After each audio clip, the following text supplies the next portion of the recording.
the Lord of the Rings, Simone the Digger. He's Wiz and I'm Boomstick. And it's our job to analyze their weapons, armor, and skills to find out who would win a death battle.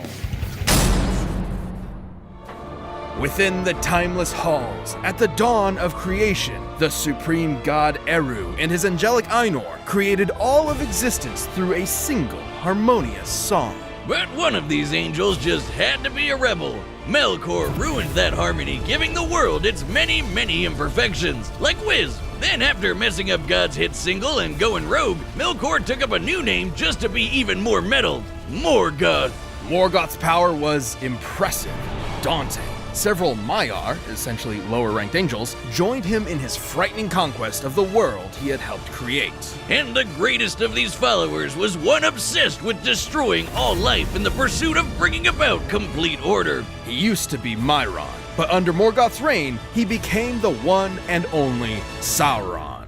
As the bigwig of Morgoth's forces, Sauron spent thousands of years bringing Middle-earth to its knees. He's almost more a force of nature than anything else, able to create infernos, cause country-spanning earthquakes, and even absorb souls. And because he's a weird angel spirit man, he can morph his body around his own soul however he wants, or just shed it like clothing and fight as a ghost! He can morph far beyond that. He has appeared as something akin to both man and elf, attractive and devious. A werewolf, once thought to be the greatest wolf of all, and even a vampire. Oh man, Tumblr's gonna go nuts with that. Many of his greatest accomplishments are not due to his powerful magics and weaponry, but his inhuman cunning. Sauron is nothing less than a master of manipulation. He's like if Loki and Satan did a fusion dance. He loves to trick someone with illusions, shadow magic, or just by toying with their sad, predictable, pathetic human emotions. Like when he convinced Saruman to join the evil side, who was basically a super wizard specifically meant to lead the charge against Sauron. In some ways, Sauron is actually wiser than the master he served.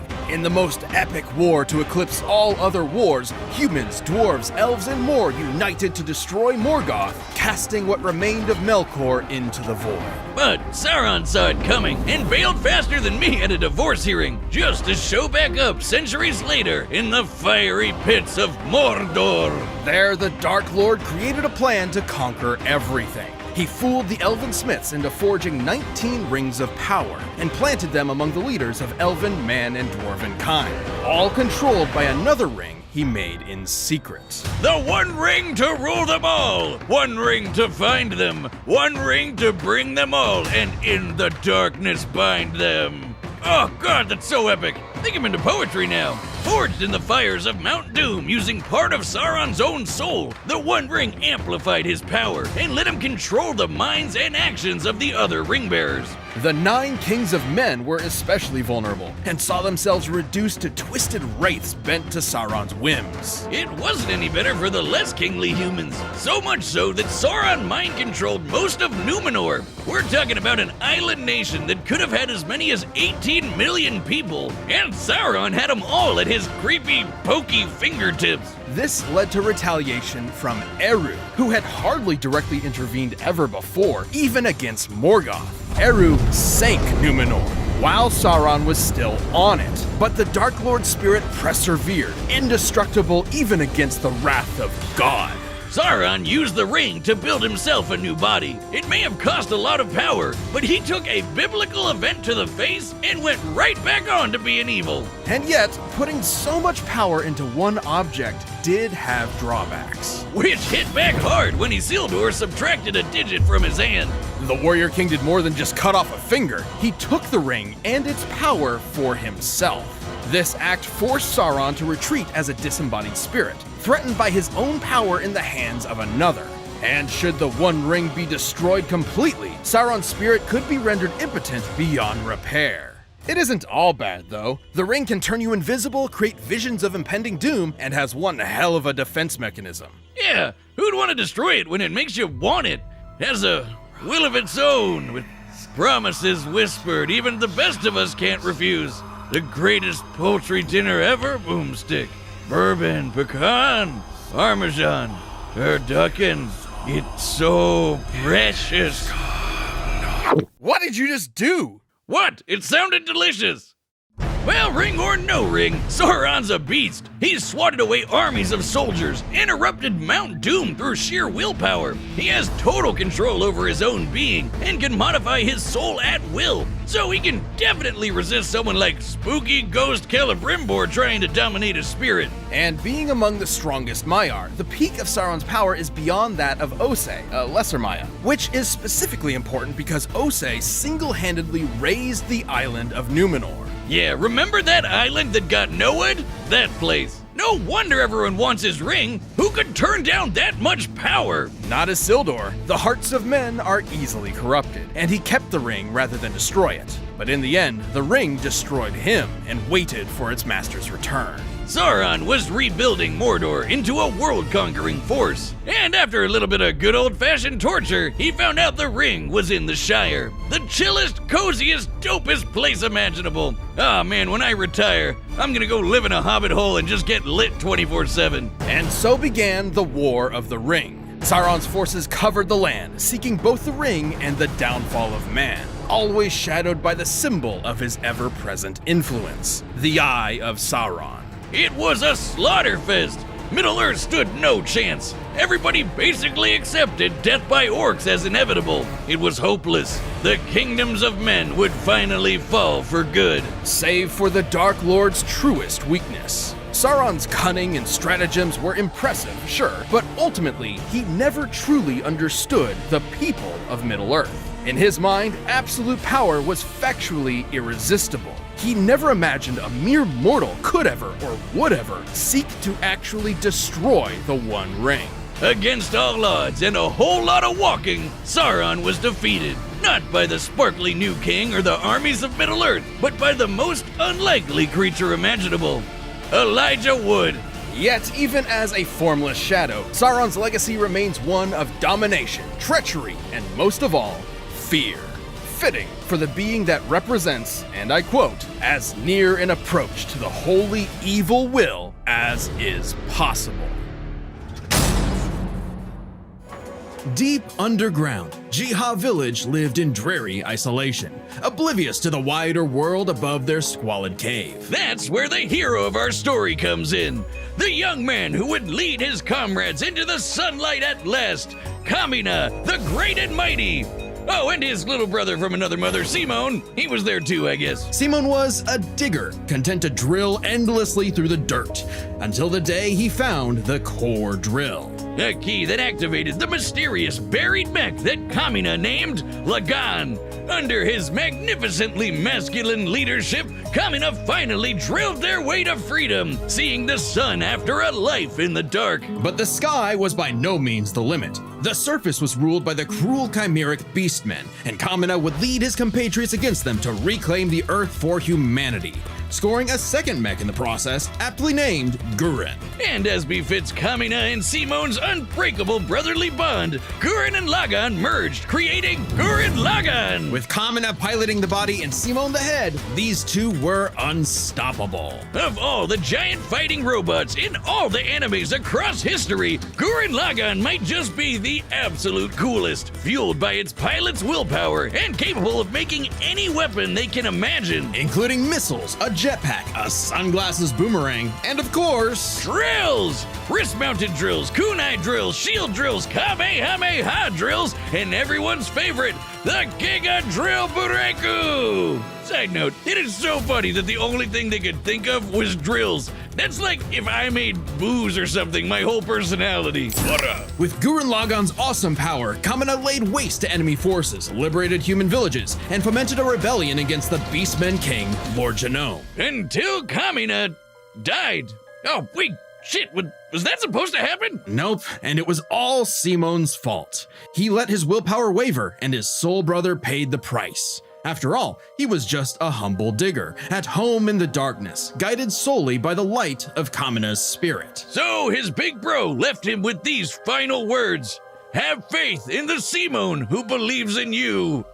Damn. Kamina was the one looking up to him the whole time. It was Simon who found Lagann, Simon who pierced the surface, and Simon who would now lead humanity to victory. Especially with his gal pal Nia at his side, who helped pull him out of his rut and kick Lord Genome's ass. But victory only lasted 7 years before the anti-spiral attacked. Unimaginably powerful godlike aliens, the anti-spiral feared humanity's potential, what they dubbed the spiral nemesis. Remember how Gurren Lagann runs on fighting spirit? Turns out that's just a manifestation of spiral power, an energy that all spiral beings, like humans, have. That's right, the laws of physics run on chutzpah. Just as the spiral turned inward represents endless obsession and madness, the spiral turned outward spins forever into infinity, the perfect representation of humanity's evolutionary potential. Potential Simon would use as he led Team Dai Gurren across the multiverse to take the fight to the anti-spiral. And this is when Gurren Lagann gets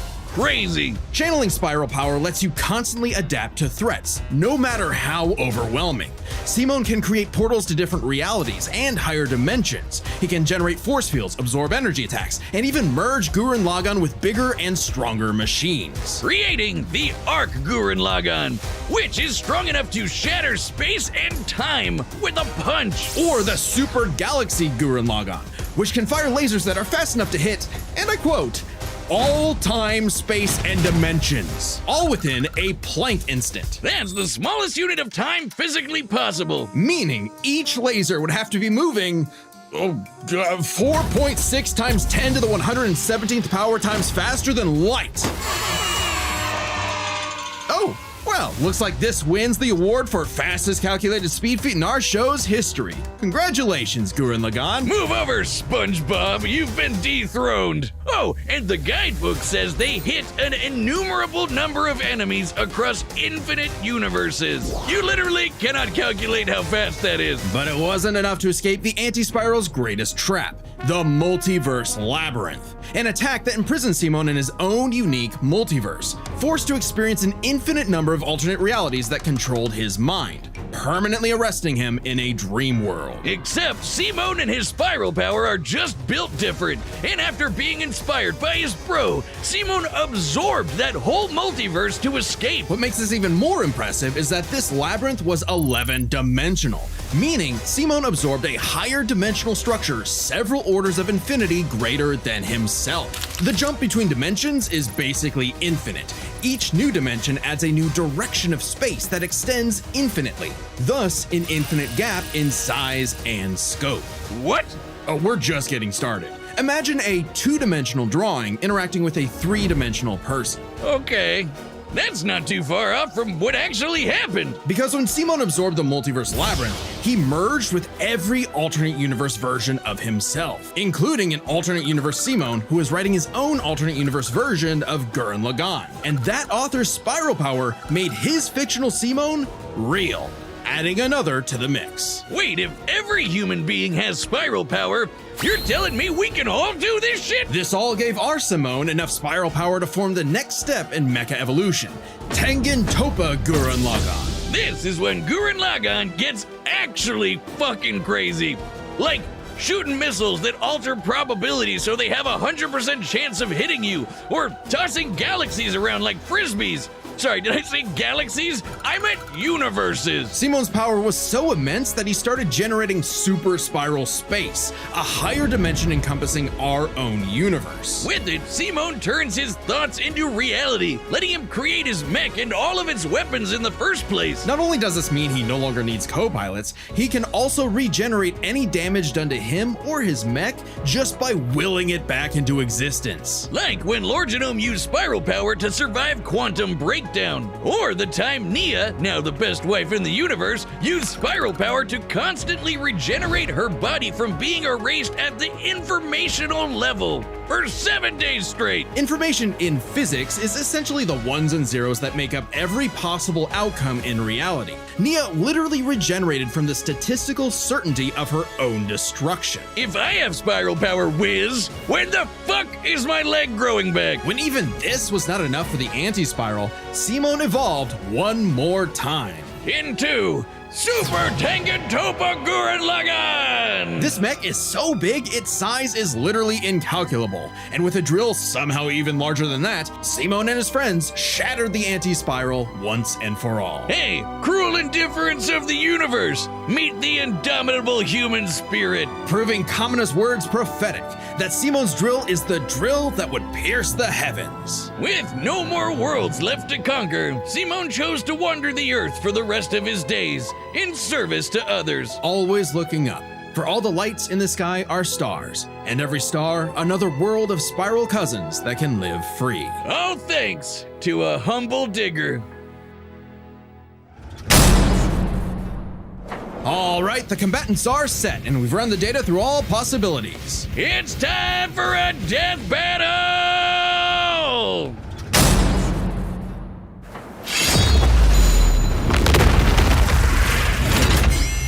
All right, I'm not rusty at all.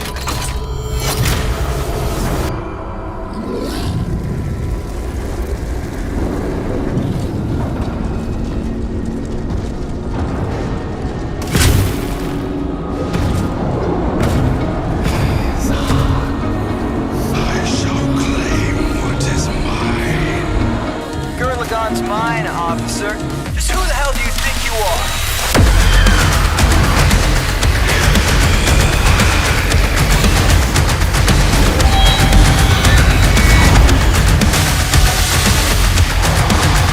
I'm told I'm battle with Sauron.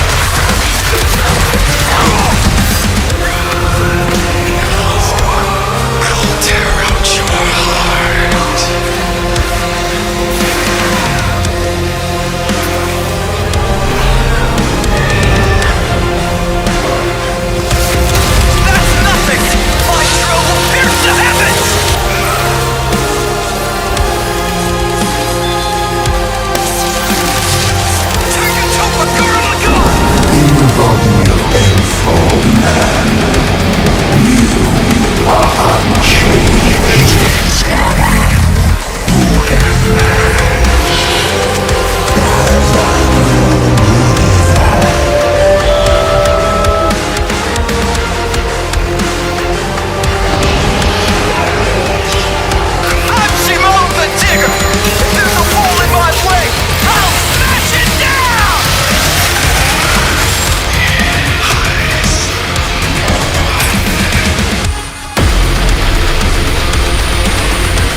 super weapon wasn't your mech.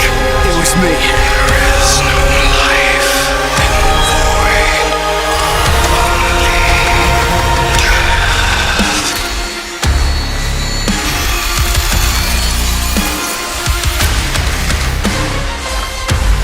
Let's see you grit those teeth!